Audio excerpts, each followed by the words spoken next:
ఐక్యరాజ్యసమితి భద్రతా మండలి ఆల్మోస్ట్ యుద్ధభూమిని తలపించింది. 90 నిమిషాల పాటు భారత్ పాకిస్తాన్ మధ్య మాటల యుద్ధం నడిచింది.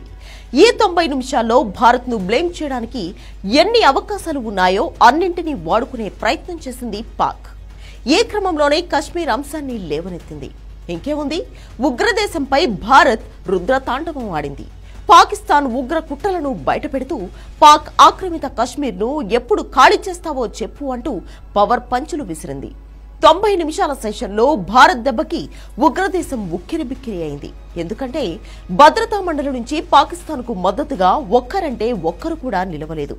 ఇంతకు భద్రతా మండలిలో అసలు ఏం జరిగింది? కశ్మీర్ వివాదాన్ని తెరపైకి తేవడం ద్వారా ప్రపంచానికి ఏం చెప్పాలనుకుంది?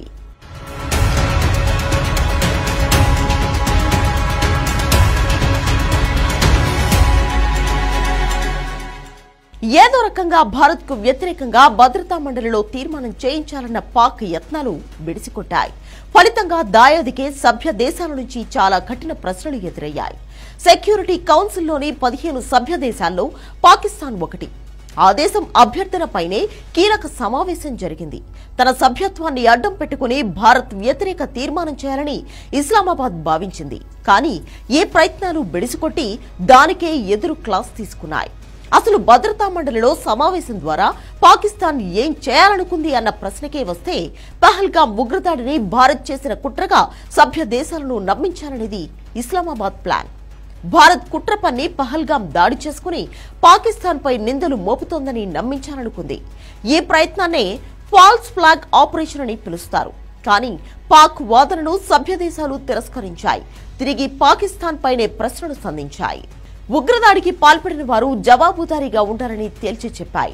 పహల్గామ్ దాడిలో లష్కర్-ఏ-తోయిబా పాత్రను ప్రశ్నించాయి.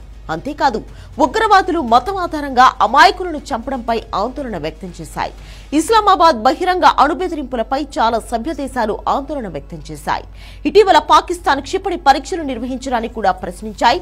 అది ఉద్రిక్తతను పెంచి ప్రాంతీయ అస్థిరతకు దారితీస్తుందన్నాయి. పాకిస్తాన్ ఈ అంశాన్ని అంతర్జాతీయం చేద్దామనుకున్నా ఏ దేశమూ దానితో చేతులు కలపలేదు. దీంతో ఏ తీర్మానం లేకుండానే సమావేశం ముగిసింది. చివరికి చైనా కూడా కీలక సమావేశం తర్వాత ప్రెస్ స్టేట్మెంట్ లో పాలు పంచుకోలేదు. భారత్ తో ద్వైపాక్షిక చర్చల ద్వారానే ఈ అంశాలను పరిష్కరించుకోవాలని పాకిస్తాన్ కు చాలా దేశాలు తేల్చి చెప్పాయి.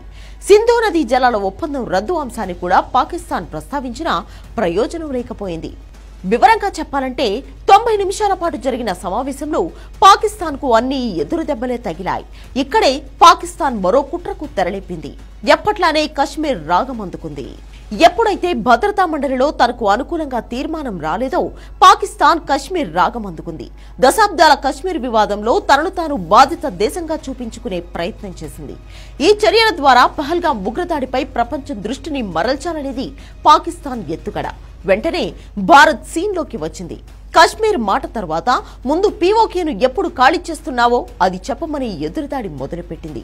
నిజానికి ఉగ్రదాడి తర్వాత పాక్ ఆక్రమిత కశ్మీర్ ను స్వాధీనం చేసుకోవాలన్న డిమాండ్లు పెరుగుతున్నాయి. భారత సైనిక చర్య కూడా పాక్ ఆక్రమిత కశ్మీర్ విలీనం దిశగానే ఉండబోతుందని రక్షణ నిపుణులు సైతం అంచనా వేస్తున్నారు. ఇలాంటి సమయంలో భద్రతా మండలిలో కశ్మీర్ అంశాన్ని లేవనెత్తి పాక్ ఇరుక్కుపోయింది. పైగా భద్రతా మండలి సభ్య దేశాలు ఒక్కటంటే ఒక్కటి కూడా కశ్మీర్ విషయంలో పాకిస్తాన్ కు మద్దతుగా నిలిచే ప్రయత్నం చేయలేదు. ఎందుకంటే గత కొంతకాలంగా భారత విదేశాంగ మంత్రి జైశంకర్ పీఓకే విషయంలో ప్రపంచ దేశాలతో చర్చలు జరుపుతూనే ఉన్నారు. భారత్ పాకిస్తాన్ మధ్య కశ్మీర్ వివాదానికి ముగింపు పీఓకే విలీనంతోనే అని బ్రిటన్, అమెరికా సహా పశ్చిమ దేశాలకు వివరిస్తూ వస్తున్నారు. ఇలాంటి సమయంలో పని కట్టుకుని భద్రతా మండలిలో కశ్మీర్ ప్రస్తావన చేయడం, దానికి సభ్య దేశాలు మద్దతు ఇవ్వకపోవడం చూస్తుంటే పీఓకే విలీనానికి అంతర్జాతీయ మద్దతు దొరికినట్లే కనిపిస్తోంది. పహల్గామ్ దాడి తర్వాత పాక్ ను అన్ని వైపుల నుంచి ఒత్తిడికి గురిచేసే చర్యలను భారత్ మొదలుపెట్టింది. ఈ క్రమంలో దౌత్య మార్గంలో దాయాది ఏమాత్రం అవకాశం ఇవ్వలేదు. ప్రధాని ఇప్పటికే భద్రతా మండలిలోని 4 శాశ్వత సభ్య దేశాల నాయకులతో మాట్లాడారు. ఇక విదేశాంగ మంత్రి జైశంకర్ ఇతర సభ్య దేశాలతో టచ్ లో ఉండి పరిస్థితులను వివరించారు. ఉగ్రదాడికి బాధ్యులు పాల్పడిన వారు కుట్రదారులను శిక్షించాల్సిందేనని తెలిపారు. వివరంగా చెప్పాలంటే భద్రతా మండలికి పాకిస్తాన్ వెళ్లక ముందే మోడీ జైశంకర్ పని ముగించేశారు. ఇక పాకిస్తాన్ పై దాడి చేసిన పీఓకేను విలీనం చేసుకున్నా అడిగే నాదులు ఉండరు. సింపుల్ గా చెప్పాలంటే మోడీ సర్కార్ ముందు తలంచడం తప్ప పాకిస్తాన్ కు మరో ఆప్షనే లేదు.